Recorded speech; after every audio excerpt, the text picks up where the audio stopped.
Durante el verano y el otoño de 1944, mientras los aliados invadían Francia y Bélgica en la Europa del Este, el núcleo del Ejército Rojo de Stalin seguía acampado a las afueras de Varsovia.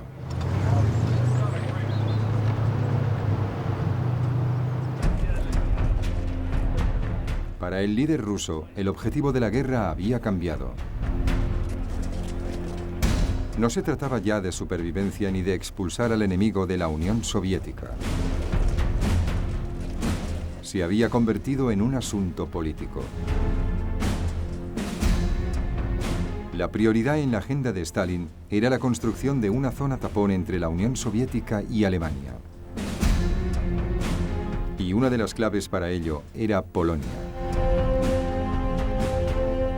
Pero entre la Unión Soviética y Alemania existía una larga historia de resentimientos.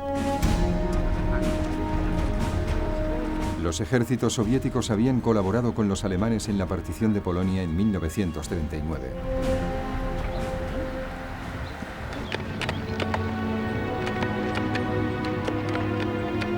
Mucho más tarde, en abril de 1943, los soldados alemanes encontraron los cuerpos de más de 4.000 oficiales del ejército polaco enterrados en una fosa en los bosques de Katyn, cerca de Smolensk, en la Unión Soviética.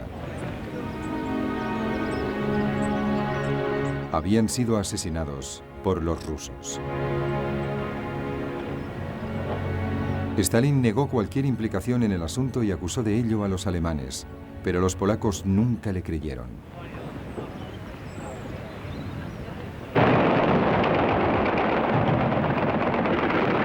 Finalmente, en el verano de 1944, el Ejército Nacional Polaco en Varsovia se alzó en armas contra los ocupantes alemanes. Fue entonces cuando la hostilidad entre ambos países llegó a su punto más crítico.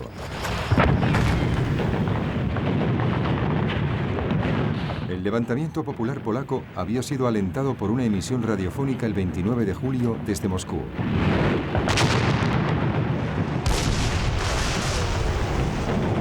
En los primeros días, el ejército polaco ocupó 2/3 partes de la ciudad. Estaba formado por 40.000 hombres y mujeres, equipados sobre todo con armas capturadas a los alemanes.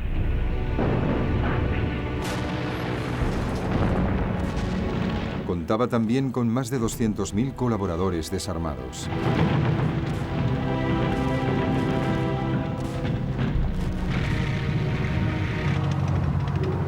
Pero no disponía de armas capaces de repeler las pesadas fuerzas blindadas alemanas.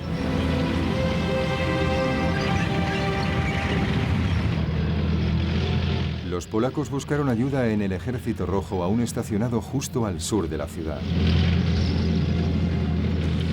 Pero Stalin ordenó a su ejército la no intervención y descalificó a los líderes del ejército polaco llamándoles criminales en busca de poder.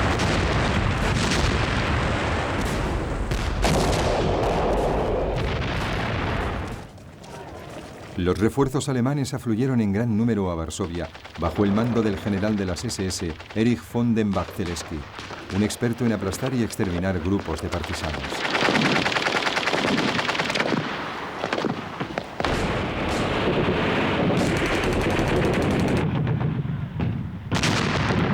La situación en la ciudad se fue volviendo desesperada.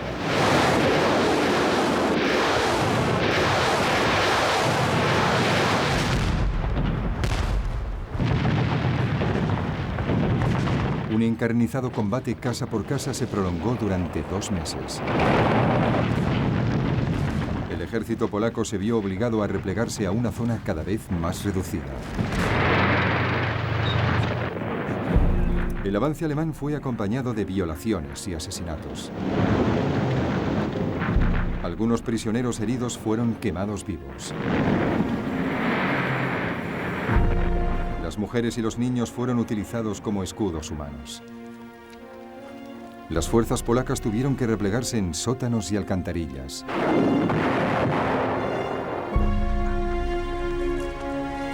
El Ejército Rojo se mantuvo cruzado de brazos. El razonamiento de Stalin era simple. Consideraba que el ejército polaco era pro-occidental y anticomunista.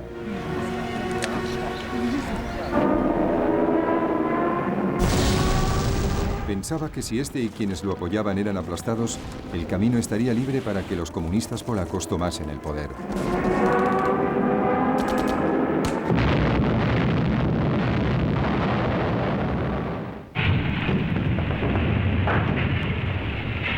Finalmente, el 2 de octubre de 1944, los alemanes llevaron a cabo precisamente lo que Stalin había estado esperando. El ejército polaco y sus simpatizantes fueron aplastados.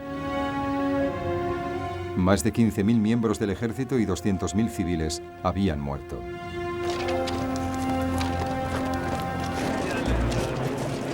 Unas 15.000 personas se rindieron.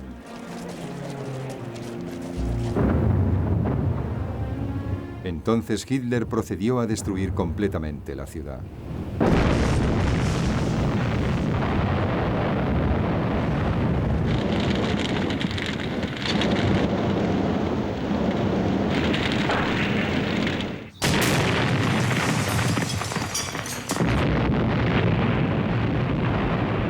Varsovia fue arrasada.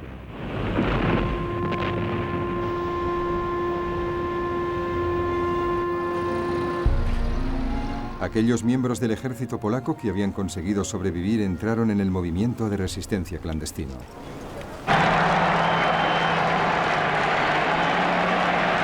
Más tarde, cuando finalmente el Ejército Rojo se instaló en Varsovia, estos serían perseguidos por la policía secreta soviética. El plan de Stalin había funcionado. Las fuerzas polacas prooccidentales habían sido aplastadas y después de la guerra el país se convertiría en un estado tapón clave entre Rusia y Occidente. En Londres, el primer ministro británico Winston Churchill estaba consternado por el comportamiento de Stalin. Pero también él era un político pragmático. Así pues, en octubre de 1944, unos meses después de que el levantamiento de Varsovia hubiese sido aplastado, Churchill viajó a Moscú. Allí, con Stalin, acordó el reparto del botín europeo. Según un documento redactado rápidamente por el propio Churchill, los soviéticos tendrían un 90% de capacidad de actuación en Rumanía y los británicos un 90% en Grecia. Y en Bulgaria, los soviéticos tendrían también un 75% de capacidad de actuación y un 50% en Yugoslavia y Hungría.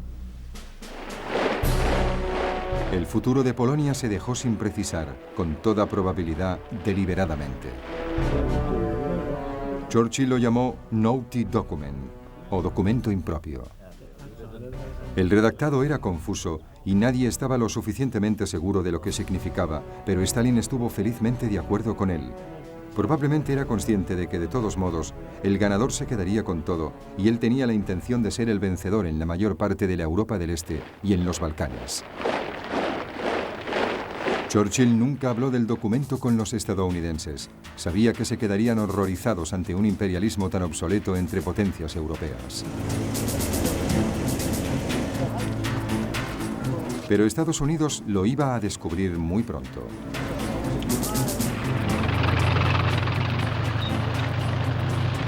A finales de 1944 los alemanes se retiraron de Grecia.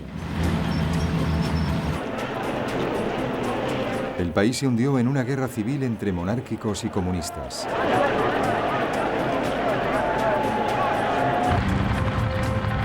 Churchill quería su 90% de capacidad de actuación y envió tropas británicas para apoyar a los monárquicos prooccidentales. Stalin, que tenía presente el llamado documento impropio, no objetó.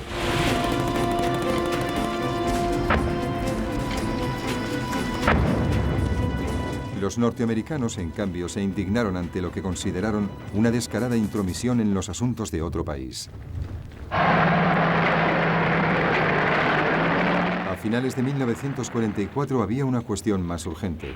Las fuerzas occidentales y soviéticas estaban aproximadamente a la misma distancia de Berlín. Había empezado la carrera para ser el primero en llegar. Pero incluso antes de que esta empezase, llegaron del este noticias nuevas y espeluznantes.